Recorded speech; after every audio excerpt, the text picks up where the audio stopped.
বাংলাদেশের চলচ্চিত্র জগতে জয়া আহসান এক আশ্চর্য নাম। অভিনয়, ব্যক্তিত্ব আর সৌন্দর্যে তিনি দুই বাংলার দর্শকের হৃদয় জয় করেছেন। তার সমসাময়িক তারকারা যখন কেরিয়ার শেষ করে সংসার বা অন্যান্য পেশা বেছে নিয়েছেন, ঠিক তাদের বিপরীতে হেঁটেছেন জয়া। যে দেশে সিনেমায় হয় কালে ভদ্রই, সেই দেশে একজন জয়া আহসান নিঃসঙ্গ শিরোপর মতো স্রোতের বিপরীতে দাঁড়িয়ে নিজেকে উজাড় করে দিয়েছেন। কিন্তু পর্দার বাইরে তার জীবনকে ঘিরে আছে এক গভীর রহস্য। অভিনয়ের মতোই ব্যক্তি জীবনও তার গোপনীয়তায় ভরা। জয়া আহসানের জন্ম ও বেড়ে ওঠা ঢাকায়। সঙ্গীত ও চারুকলায় তার আগ্রহ থাকলেও দ্রুত অভিনয়ের দিকে ঝুঁকে পড়েন। প্রথম দিকে বিজ্ঞাপন ও নাটক দিয়ে পথ চলা শুরু হয়।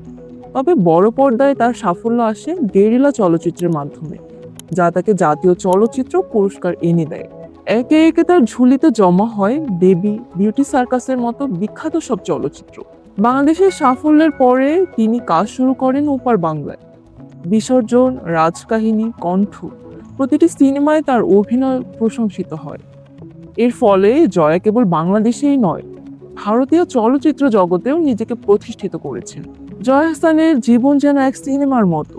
ভক্তদের কাছে তিনি কেবল একজন অভিনেত্রী নন, একজন দুর্দান্ত সুন্দরী, প্রখর ব্যক্তিত্ব, একজন শাশ্বত প্রেমিকা। কোটি কোটি নারীর আইডল তিনি।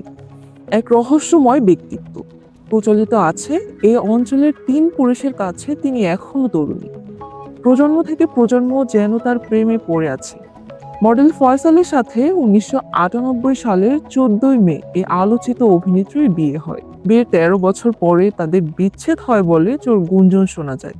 এই বিচ্ছেদের পর থেকে তার ব্যক্তি জীবন কেবল গোপন রহস্যে আচ্ছাদিত। কারণ পাতলেই শোনা যায় জয়া আহসানের প্রেম চলছে কোনো পরিচালক, অভিনেতা বা কোনো ধনী ব্যক্তির সাথে। সদ্য গুঞ্জন উঠেছে জয়া আহসান আর একা নন, তিনি ডুবে ডুবে জল খাচ্ছেন। সম্প্রতি কলকাতার এক সংবাদ মাধ্যমে তিনি জানিয়েছেন প্রেম করছেন কোনো এক ব্যক্তির সাথে। কার সাথে রিলেশনে আছেন এটা নিয়ে মুখ খোলেননি জয়া। কিন্তু $1,000,000 প্রশ্ন হচ্ছে, কে সেই সৌভাগ্যবান ব্যক্তি?